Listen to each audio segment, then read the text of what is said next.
미라클 모닝 애청자 여러분 안녕하십니까? 성경은 이렇게 말씀하십니다. 너희가 믿음 안에 있는지 너희 자신을 살펴보고 너희 자신을 입증하라. 예수 그리스도께서 너희 안에 계시는 줄을 너희가 스스로 알지 못하느냐? 그렇지 않으면 너희는 버림받은 자니라. 고린도후서 13장 5절 말씀입니다. 그렇지 않으면 당신은 버림받은 자입니다. 그렇지 않으면 당신은 버림받은 자입니다. 어떻게 했길래 버림받은 자가 된 것입니까? 예수 그리스도께서 너희 안에 계신 줄을, 당신 안에 계신 줄을 여러분이 스스로 알지 못한다면 여러분은 버림받은 자입니다. 여러분은 예수 그리스도께서 여러분의 마음속에 계신 것을 확실히 아십니까? 이 사실을 우리는 긴급하게 점검해 봐야 됩니다. 여러분은 오늘 밤 이 세상을 떠난다면 천국에 갈 수 있는 확신이 있으십니까? 만약에 여러분들이 하나님 앞에 가 섰는데 하나님께서 여러분에게 말씀하시기를 내가 너를 나의 천국에 들여보내줘야 될 이유가 무엇이라고 생각하느냐? 라고 물으신다면 여러분은 무엇이라고 대답하시겠습니까? 이 두 가지 진단 질문에 여러분은 정확하게 답을 할 수가 있습니까? 물론 그 답을 들어봐야 알겠습니다만은 우리는 긴급하게 내 안에 예수 그리스도께서 계신지, 내가 거듭났는지, 구원받았는지, 오늘 밤에 죽어도 천국 갈 수 있는 확신이 있는지를 긴급하게 점검해 봐야 됩니다. 왜냐하면 이 땅에 마지막 때가 가까웠기 때문입니다. 우리 스스로 언제 이 세상을 떠날지 알지 못하기 때문입니다. 예수님께서 오실 때가 곧 가까이 왔기 때문입니다. 중국 후베이성 우한에 다시 코로나가 시작된 것이 아니냐 하는 우려가 있었습니다. 그래서 우한시 1100만 명 모두에게 코로나19 검사를 시작한다고 합니다. 감염 경로를 알지 못하는 6명의 확진자가 나왔기 때문입니다. 그래서 우한시에서 10일간의 전투라는 문서를 각 구에 전달했다고 BBC 방송이 보도를 하고 있습니다. 열흘간 전 시민의 코로나 검사를 마치라는 명령을 내렸습니다. 그래서 벌써 제2차 코로나가 온 것이 아니냐 하는 우려가 있습니다. 중국에서 코로나 확진자가 몇 명이나 나왔느냐 하는 것은 사람들은 모두 그것을 의심합니다. 그게 진짜일까라고 말입니다.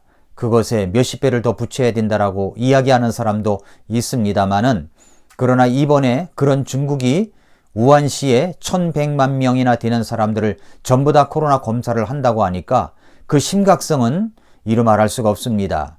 그렇기 때문에 제2의 코로나가 온 것이 아니냐 이렇게 이야기하는 사람도 있는 것입니다. 우리는 다시 가을이나 겨울에 제2의 코로나가 올 수 있다는 전문가들의 이야기를 듣고 있습니다. 그래서 모두 긴장하고 있습니다. 조심하고 있습니다. 코로나19 바이러스를 결코 가볍게 봐서는 안 될 것입니다.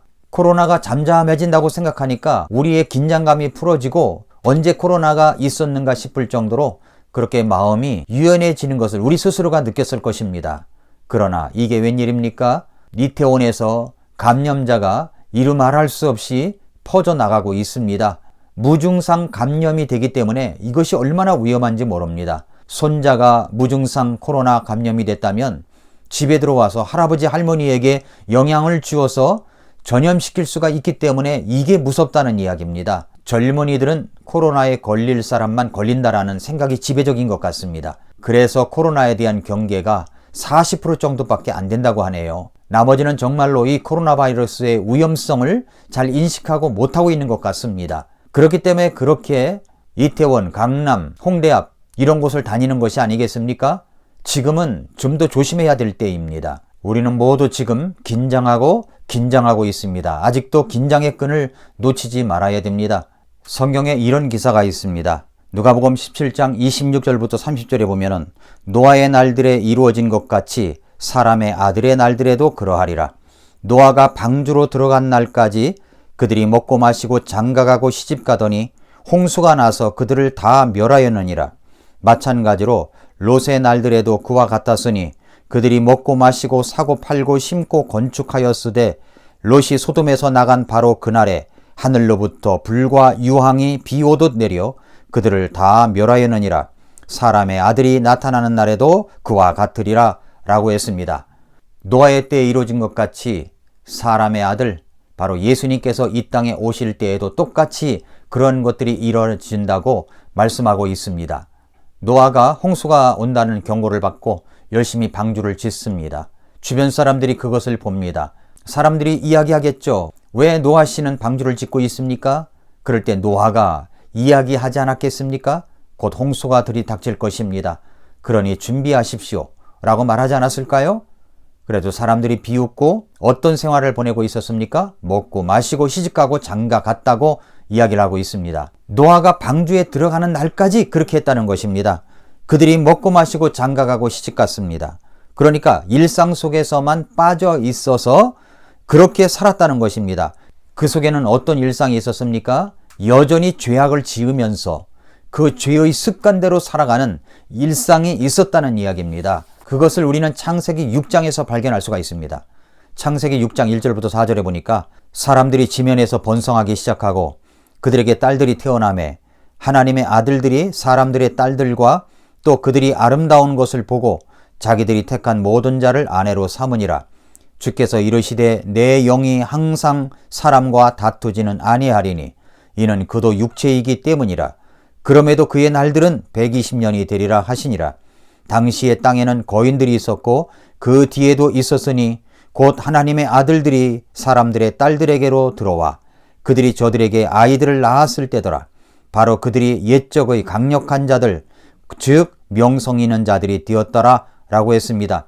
하나님의 아들들이 사람의 딸들의 아름다움을 보고 하나님의 뜻과는 상관없이 그것을 무시하고 결혼을 했다는 것입니다. 하나님을 떠나서 자기들 마음대로 세상을 사랑하고 세상 사람들을 선택해서 결혼하는 그 일상의 악들이 반복해서 이루어진 것입니다. 먹고 마시고 시집가고 장가가고 이것이 하나님을 떠나서 바로 하나님의 아들들이 사람의 딸들의 아름다움을 보고 먹고 마시고 시집가고 장가가고 그렇게 했다는 말입니다. 그래서 주님께서 이 땅을 심판하시기로 작정하셨습니다.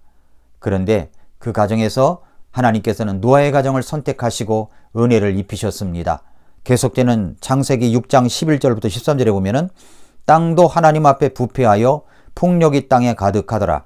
하나님께서 땅을 보시니 보라 그것이 부패하였더라. 이는 땅 위에서 모든 육체가 자기의 길을 부패시켰기 때문이라. 하나님께서 노아에게 이르시되 모든 육체의 끝이 내 앞에 이르렀으니 이는 땅이 그들로 인해 폭력으로 가득하기 때문이라. 보라 내가 그들을 땅과 함께 멸하리라. 사람도 땅도 다 부패했습니다. 썩었습니다. 폭력이 가득한 세상이 되어버리고 말았습니다. 하나님께서 보실 때 이들을 멸망해야 되겠구나 라고 생각이 들 정도였습니다. 그렇다면 여러분 한번 생각해 보십시오. 하나님께서 이 땅을 보실 때도 그런 생각을 갖지 않으실까요? 이 땅이 부패했습니다. 사람들이 썩었습니다. 코로나 경고에도 불구하고 사람들은 그것을 잘 믿지를 않습니다. 부패한 일상으로 가득합니다. 코로나 경고에도 사람들은 클럽을 찾고 주점을 찾고 게이 클럽을 가고 찐방을 갔습니다. 부패했습니다. 썩었습니다. 음란으로 가득합니다.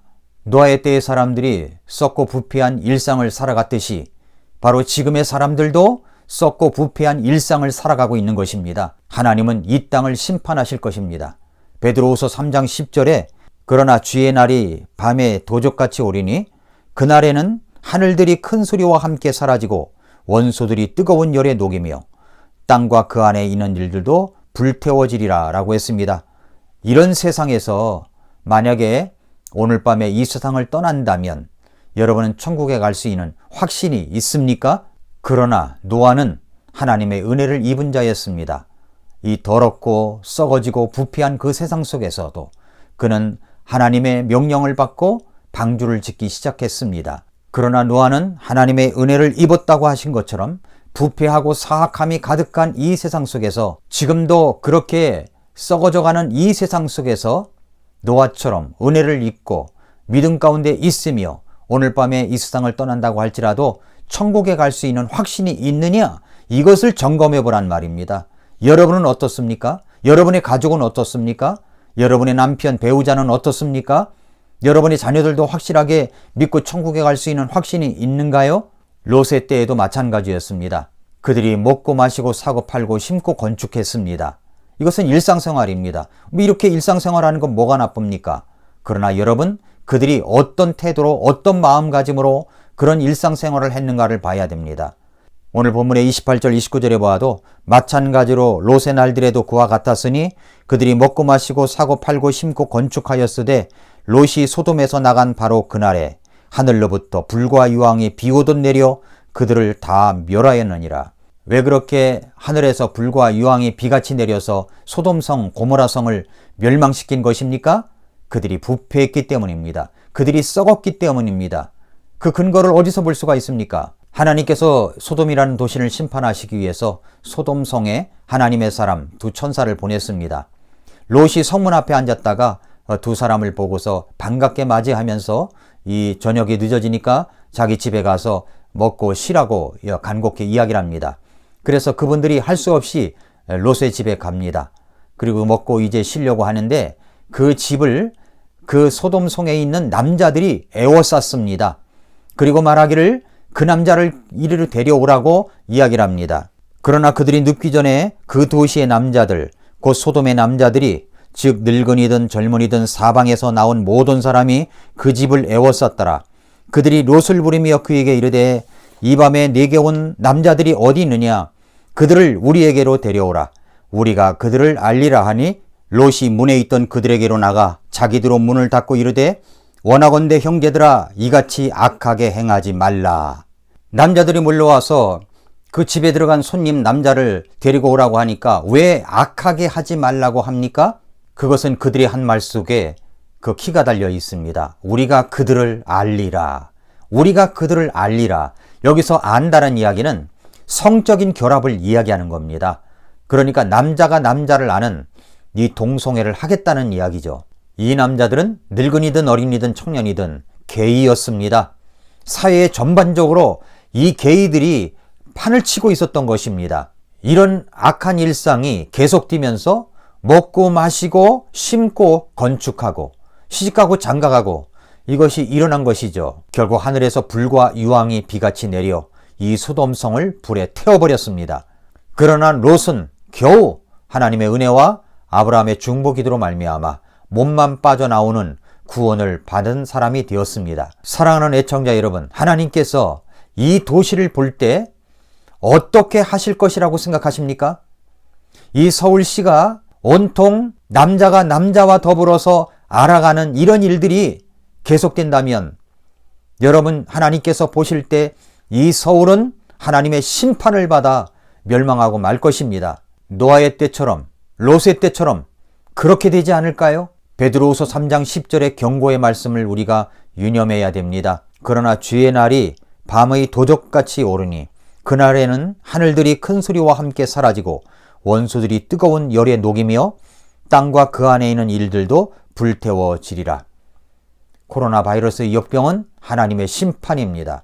예수님께서 곧 오신다는 사인입니다. 예수님께서 다시 오시면 이 세상은 심판을 받습니다. 그렇다면 사랑하는 애청자 여러분, 여러분은 오늘 밤 이 세상을 떠난다면 천국에 갈 수 있는 확신이 있으십니까? 정말 구원받은 확신이 있습니까?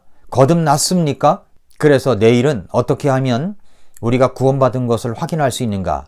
이 구령 상담 과정을 여러분에게 방송하려고 합니다. 혹시 여러분 가운데 구원의 확신이 없으신 분이 계시면 이 상담 과정을 잘 들어보시고 예수님을 영접하는 계기가 되시기를 바랍니다. 구원받은 여러분일지라도 여러분이 이것을 들으시고 주변에 여러분의 가족들 그리고 여러분이 알고 있는 이웃들에게 이 방송을 전해주시기 바랍니다. 그뿐만 아니라 다른 사람을 구령하고 싶은데 이웃에게 복음을 전하고 싶은데 잘 안 되시는 분이 있을지 모르겠습니다. 이런 분들도 꼭 이 방송, 내일 방송되는 이 방송을 보시고 구령 상담하는 방송을 다른 사람들에게 전해주시기를 바랍니다. 지금은 말세 지말에 우리가 살고 있습니다. 그러므로 너무 이 세상에 집착하지 마십시오. 여러분이 갖고 있는 재능과 시간과 건강과 물질을 가지고 교회를 세우고 이웃에게 복음을 전하여 사람 살리는 일에 집중해 주시기를 바랍니다. 하나님께서 여러분의 남은 인생을 축복해 주실 것입니다. 아침마다 새롭다. 오늘도 미라클 모닝입니다.